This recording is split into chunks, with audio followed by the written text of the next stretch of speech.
Olá pessoal, eu sou o Leandro Manso, professor da Universidade Federal de Juiz de Fora. Esse vídeo faz parte do material da disciplina Software Embarcado para os cursos de Engenharia Elétrica. No vídeo de hoje faremos uma introdução ao FreeRTOS. O FreeRTOS ele foi então desenvolvido pelo Richard Berry há mais ou menos 20 anos atrás, né? E ele hoje ele é mantido, né? Não mantido, ele ainda é mantido pelo Richard Berry, pela empresa dele, mas ele foi adquirido pela Amazon recentemente. Então, com isso, o que aconteceu? A Amazon ela contratou o Richard Berry para integrar no FreeRTOS todas as funcionalidades, as rotinas para a comunicação, né, com todo o framework lá de internet das coisas da Amazon, né? Então, o FreeRTOS ele continua sendo o mesmo, né? Porém, essa periferia toda, né, de IoT, né, foi incorporada, né? O FreeRTOS ele é o sistema operacional de tempo real open source, né, mais utilizado no mundo. E sendo open source, né, ele é grátis e mesmo com a aquisição pela Amazon ele continua grátis, né? A Amazon ela não vai te cobrar para você utilizar o FreeRTOS no seu produto, mas ela vai te cobrar para utilizar, por exemplo, o serviço de cloud da Amazon, se você quiser na sua solução, né? Então a ideia deles foi essa. Eu vou incorporar, né, no FreeRTOS, que é o sistema operacional mais utilizado, toda a parte de comunicação com o meu framework de IoT e vou cobrar para utilizar o meu framework de IoT, né? Mas se você não vai fazer a utilização dessa parte, o FreeRTOS continua sendo gratuito, tá? Ele é um sistema operacional simples, pequeno, né? Relativamente pequeno, e aí a gente vai ver que como um sistema operacional de tempo real deve ser, o FreeRTOS a gente pode parametrizar e configurar ele para adicionar ou retirar recursos de forma que ele ocupe mais ou menos espaço do meu hardware, né? Então, se eu estou utilizando um processador menor, eu vou poder cortar recursos do FreeRTOS que eu não vou precisar na minha aplicação e ele vai ocupar menos memória de programa e menos memória de dados. Já se eu estou utilizando um processador mais parrudo e, por consequência, a minha aplicação também vai exigir mais, aí eu posso adicionar recursos ali para atender todos os requisitos da minha aplicação, tá? E ele é altamente portável, né? Ele possui suporte para mais de 30 arquiteturas de processador diferentes. Então, é por isso que ele é o sistema operacional de tempo real mais utilizado mundo afora. A versão FreeRTOS, né, ela é a versão open source gratuita, né? Mas existe também algumas versões comerciais do FreeRTOS. Aí essas versões são pagas, né? Mas você pagando, você ganha o suporte, né, dos desenvolvedores para te auxiliar, né? Então tem essa possibilidade também de se trabalhar com uma versão comercial do FreeRTOS. Deixei aqui o website, né, do FreeRTOS, onde a gente vai encontrar os exemplos para baixar, né, os códigos-fonte, toda a documentação do FreeRTOS. E eu destaquei aqui em cima, mas eu esqueci de falar, esse livro barra manual, né, desenvolvido pelo próprio Richard Berry, né, que é o Mastering the FreeRTOS Real-Time Kernel, que é esse manual aqui, ó. Ele está aqui. É esse PDF, ele é grátis. Eu já disponibilizei para vocês lá via Classroom, né, mas a gente pode baixar também lá na internet. E aqui tem vários exemplos de utilização de todas as APIs, né, do FreeRTOS. Os exemplos que eu vou fazer em aula, né, a gente tem bastante exemplo para fazer, são todos retirados aqui desse... Todos agora eu não sei, mas pelo menos a maioria são retirados aqui desse manual, né, com algumas adaptações aí para a gente trabalhar. Então, esse material ele está disponível lá para vocês através do Google Classroom, tá? O Mastering the FreeRTOS. Tem lá também o manual do FreeRTOS. E aí o manual do FreeRTOS contém pouquíssimos exemplos, né?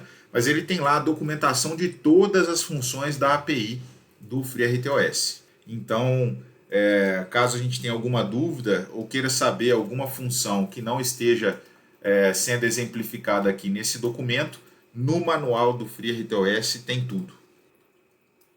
Então, o FreeRTOS ele é open source, como eu já falei, né, sem cobrança de royalties, embora exista a possibilidade de utilizar algumas versões comerciais, né, e essas sim a gente precisa pagar, né.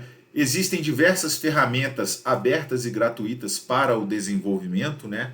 O FreeRTOS ele é suportado, né, ou ele suporta diversos tipos de compiladores de diversas fabricantes diferentes, tá? Então a gente também vai ver isso aí, a quantidade de exemplos que ele tem mais para frente.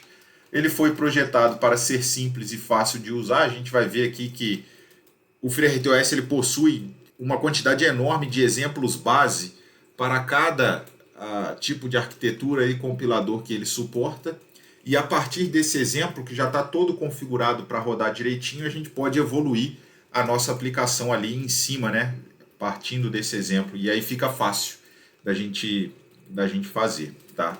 Ele é todo escrito em C, né? Ou pelo menos 99% aí, dele é escrito em C, e isso é que confere a alta portabilidade do FreeRTOS. O C é uma linguagem com uma vasta gama aí de compiladores, né, para várias arquiteturas diferentes, então a portabilidade do FreeRTOS ela vem também dessa característica.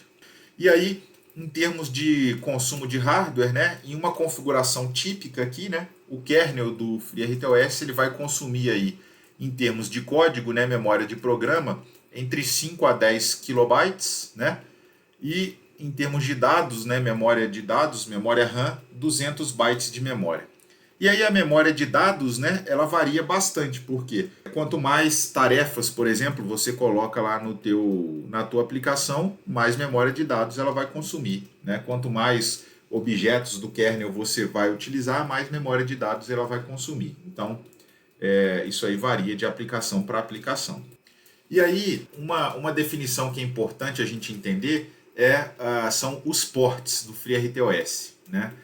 Como a gente falou, o FreeRTOS ele suporta mais ou menos, né, 30 arquiteturas diferentes. E para essas 30 arquiteturas diferentes, a gente pode utilizar 20 compiladores diferentes. Então, cada combinação que o FreeRTOS suporta, né, compilador arquitetura, é denominado um port do FreeRTOS. Então, por exemplo, se eu vou usar lá um microprocessador ARM da fabricante ST, aí eu vou ver lá qual é o compilador que eu vou utilizar. E aí eu vou precisar verificar se o FreeRTOS disponibiliza um port para essa combinação que eu quero. Microcontrolador ou microprocessador, compilador. Então o que a gente chama de port é isso, né? E aí para cada port que o FreeRTOS suporta, né, é fornecido um aplicativo demonstração que já está pronto para rodar. É só a gente abrir, compilar, gravar no chip e ele já vai estar funcionando. Então, por isso que a utilização do FreeRTOS ela é facilitada, né? Eu já tenho esse exemplo, eu sei que ele funciona. Eu não preciso mudar nada. É só baixar, compilar, gravar.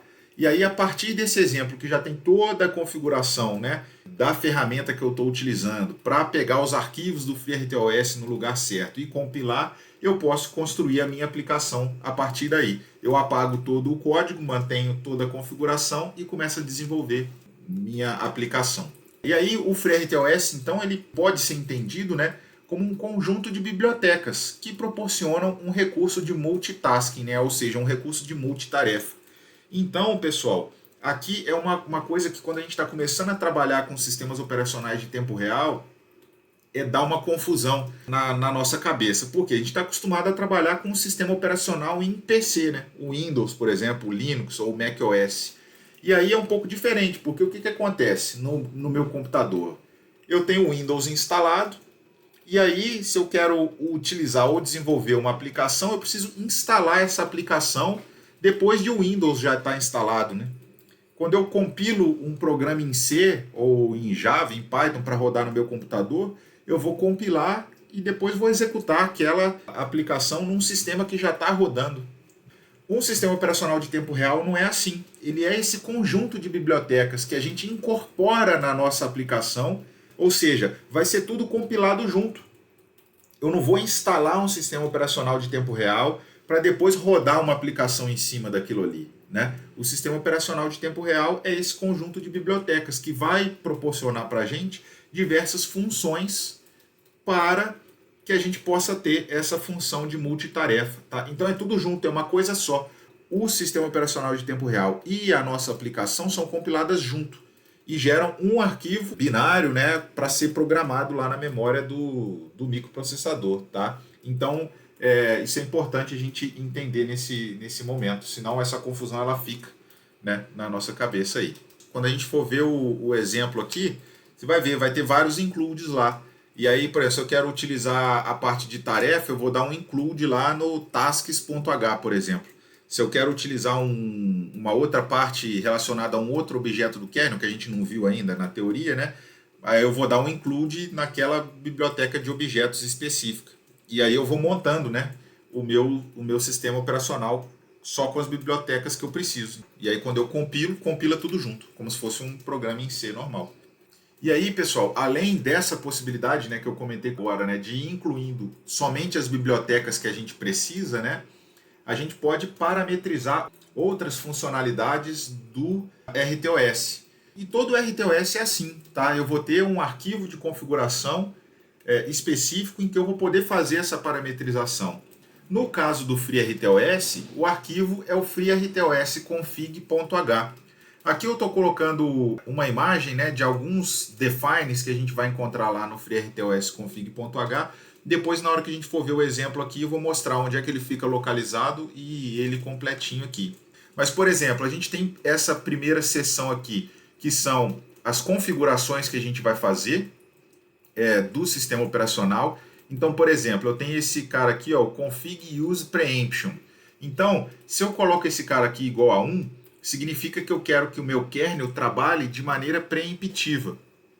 Se eu coloco esse cara aqui igual a 0, o kernel do FreeRTOS ele vai trabalhar de forma colaborativa. Então eu posso aqui, ó, fiz uma parametrização do kernel. Outra coisa, o config tick rate in hertz. Eu estou configurando aqui a periodicidade do tick. Né? O que é o tick do sistema operacional? É a marca de tempo que ele utiliza para interferir e gerenciar a nossa aplicação. Então, por exemplo, a gente viu lá na videoaula de tarefas que em determinados momentos o kernel executa uma troca de contexto, ou seja, ele tira uma tarefa que está em execução e coloca outra. Porém, isso não acontece em momentos arbitrários, ele acontece na periodicidade do tick do sistema operacional. Então, o que acontece? A cada tick, o kernel entra em ação e aí ele avalia. Ó, a task que está em execução, ela deve continuar? Ou eu preciso trocar para uma outra task que já está disponível e precisa ser executada? Então ele avalia. E aí, se ele tem que trocar, ele troca, senão ele mantém aquela task que está em execução. Né? Mas ele não faz isso continuamente, ele faz isso em períodos de tempo discretos dados por essa marca de tempo que é o tick. Então, por exemplo, aqui o tick está com uma frequência de 10 Hz. Então, a cada 100 milissegundos, ele vai fazer essa avaliação. A gente pode mudar esse valor. Valores típicos aí giram em torno de entre 1 e 10 milissegundos para um sistema de tempo real na prática. Embora não é uma regra, né? Cada aplicação vai exigir uma coisa diferente. E isso aqui é um trade-off que a gente tem que analisar. Por quê? Quanto maior for a frequência do tick que eu coloco, mais vezes o sistema operacional entra em execução, impedindo as nossas tarefas da nossa aplicação de executar. Mas eu consigo trocas de contexto mais rápidas. Quanto mais lenta é essa taxa aqui, mais o sistema operacional fica de fora e deixa a nossa aplicação executar, só que as trocas de contexto vão ser mais lentas. Como a gente vai trabalhar aqui na disciplina com esse simulador no Visual Studio, isso não é crítico, não importa muito, porque a gente não vai estar tendo, né, uma temporização precisa como se eu estivesse lá no hardware. Então, a gente não vai se preocupar muito com esse parâmetro aqui. Mas, se a gente estiver desenvolvendo uma aplicação lá no chip mesmo, né? Prática, aí eu tenho que avaliar, né? Quais são os requisitos da minha aplicação, qual é o valor que eu preciso colocar aqui, beleza?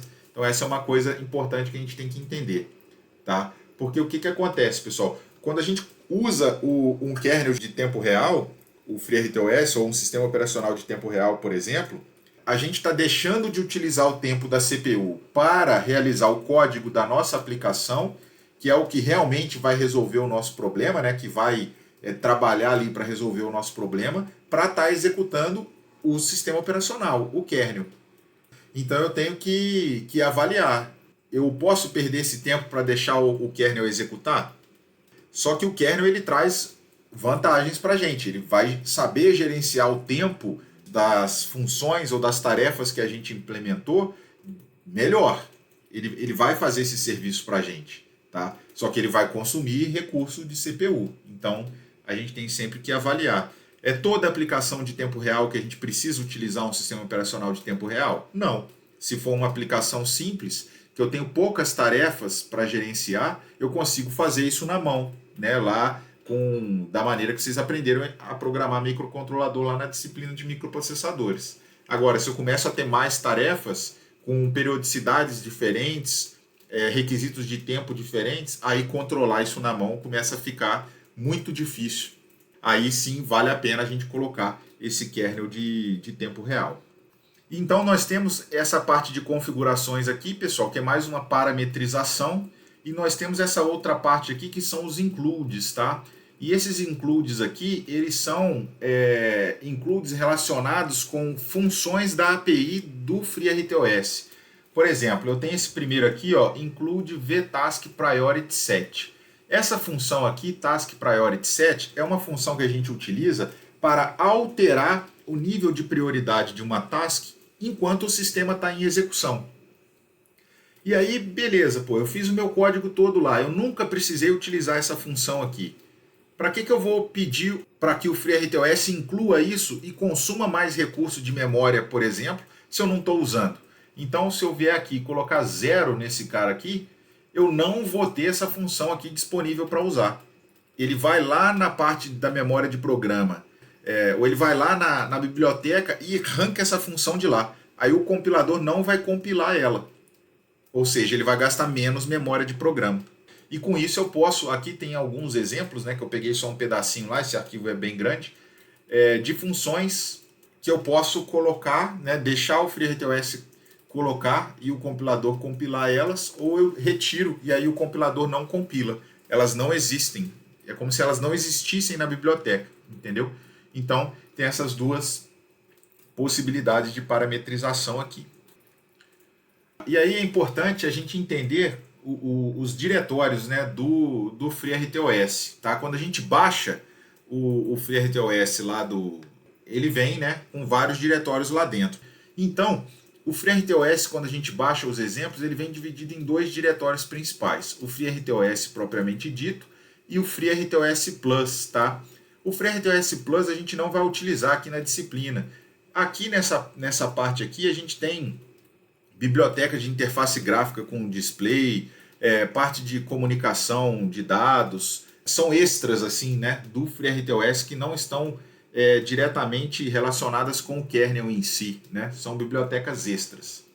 Nesse diretório FreeRTOS aqui é a parte que vai nos interessar. E aí a gente tem duas pastas, a pasta source e a pasta demo. A pasta source ela contém todos os arquivos fonte do sistema operacional, tá? E a pasta demo, ela contém todos os demonstrações, né? Os exemplos que o FreeRTOS disponibiliza. E aí, cada exemplo da pasta FreeRTOS demo, ele vai buscar os arquivos fonte lá na pasta source. Vai buscar os arquivos fonte lá na pasta source para poder compilar. Tá? Então, os diretórios principais são esses. E aí, dentro do diretório source, eu vou ter todos os arquivos fonte do sistema operacional. Tá?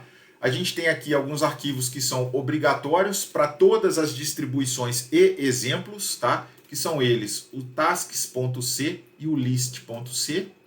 E depois a gente tem alguns arquivos opcionais, o Kiwi, o timers, o event groups, o corotina. Nos exemplos que a gente for utilizar, a gente vai ver que a gente vai incluir os .hs, né, para poder fazer referência a esses caras aqui, tá? E eles estão todos aqui na pasta source. Dentro da pasta source, né, a gente ainda tem esse diretório aqui, portable. Esse diretório portable aqui, ele vai conter dois arquivos extremamente importantes, e que são os arquivos port.c e o port macro.h. Esses arquivos aqui existem para cada par compilador arquitetura que o FreeRTOS suporta, ou seja, para cada port. Então, para cada port do FreeRTOS, eu vou ter um port.c e um port macro.h específico que eu vou precisar incluir. No caso do simulador do Visual Studio que a gente vai utilizar, a gente vai ter lá o port.c e o port macro.h específico para essa arquitetura que a gente vai estar trabalhando. Então fica dentro desse diretório aqui. Esses arquivos do port, né, o port macro.h em especial, ele contém todas as definições para trabalhar com aquele par arquitetura compilador específico. E dentre outras coisas, ele tem duas definições importantes, que são dois tipos de dados ou de variáveis, se a gente quiser entender, que vão ser largamente utilizados no FreeRTOS. Então eu tenho o tipo de variável ticktype _t. Em C, né, a gente pode criar o tipo de variável que a gente quiser. Só que esses tipos de variáveis eles são criados a partir dos tipos de variáveis padrão. Tá? Então, por exemplo, o ticktype _t ele é criado a partir de um tipo de variável não sinalizado de 16 ou 32 bits. Então eu vou pegar lá uma variável do tipo unsigned int ou unsigned long, que é padrão do C, e vou fazer um typedef, né? A gente vai fazer um typedef para esse novo tipo de variável aqui que eu estou criando. Esse ticktype_t aqui, ele é utilizado para manter o valor da contagem do tick. Então, a gente viu que o sistema operacional, né, a execução dele é baseada naquela marca de tempo, que a gente chama de tick. E a contagem de tempo do sistema operacional é feita através da contagem desses ticks. Então, essa variável, né, esse tipo de variável, ele vai ser utilizado para manter essa contagem. E essa configuração aqui, se ele vai usar 16 ou 32 bits, é feita através de algum daqueles defines, né, daqueles configs lá do FreeRTOS config.h. Outro tipo importante de variável é esse base type. Ele é sempre definido como o tipo de dados mais eficiente para a arquitetura em questão. Aí vai depender de arquitetura para arquitetura. Pode ser uma variável de 16, pode ser de 32, pode ser de 8 bits, depende do processador que a gente está utilizando. Ele geralmente é utilizado para tipos de retorno, né, que podem assumir apenas um intervalo muito limitado de valores. Então a gente vai ver que algumas funções do FreeRTOS elas retornam uma variável do tipo base type. Tá? Quando a gente estiver implementando isso lá na frente, a gente vai ver. E também é utilizado para variáveis booleanas. Tá?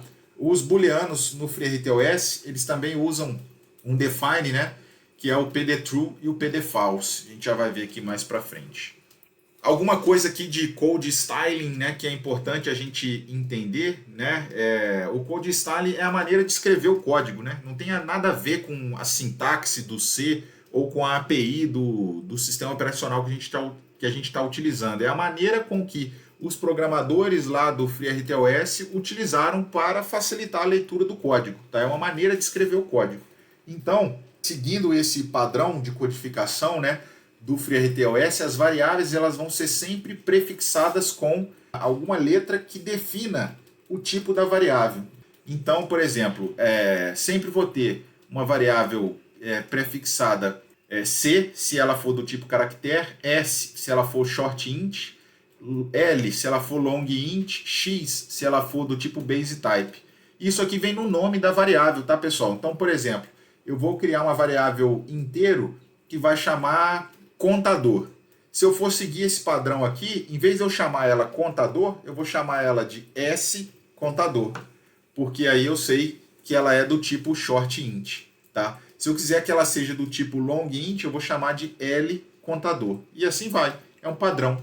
Se a variável for ainda não sinalizada, ela tem um Uzinho extra, e se for um ponteiro, tem um P extra. E a gente vai ver que sempre nos exemplos ali a gente vai ter esse tipo de estilo de codificação, tá? Então, por exemplo, se for uma variável uint8, se for 8 bits, é caractere. Como é não sinalizado, então é UC. Se for um ponteiro para caractere, PC. Então, só um padrãozinho de código que o FreeRTOS adota, né? A gente precisa usar isso? Óbvio que não. Mas facilita o entendimento até das próprias funções da API, dos argumentos de entrada e de retorno das funções da própria API. Aqui também alguma coisa ainda com padrão de codificação para as macros, né? As macros, na maioria das vezes, estão escritas em maiúscula e prefixadas com algumas letras minúsculas que indicam em qual arquivo a macro está definida. Por exemplo, a gente tem aqui essa macro, maxDelay. A gente vai ver para que a gente vai utilizar ela. E antes aqui tem esse port. Ó. Esse port aqui significa que essa macro está definida no arquivo portable ou no port macro. Tem, por exemplo, essa outra macro aqui, ó, entercritical. Ela está com esse task aqui antes. Significa que ela está no arquivo task.h. Então, só para facilitar a gente a localizar as coisas. Config use preemption. Está lá no FreeRTOS config.h. E tem algumas macros aqui que são constantes, né? Por exemplo, o pdTrue é sempre 1. O pdFalse é sempre 0. Né? Então, é uma variável booleana em C. Sempre que é falso é 0. Qualquer coisa diferente de falso é verdadeiro, no caso aqui está definido como 1. E o pdPass e o pdFail também, né? O pdPass é igual a 1 e o pdFail igual a 0. A gente vai utilizar essas macros ainda mais para frente. Então, pessoal, eu optei por fazer essa introdução mais teórica a respeito do FreeRTOS e do padrão aqui de codificação do FreeRTOS, para quando a gente for ver aqui no Visual Studio as programações, fique mais claro para a gente algumas coisas, tá? E para a gente ter também um resuminho aqui, para caso vocês precisem consultar mais para frente, tá? Toda essa parte aqui foi baseada no Mastering the FreeRTOS Kernel lá que eu mostrei, que é aquele documento que eu passei para vocês, tá? Então qualquer dúvida também é só recorrer àquele PDF lá.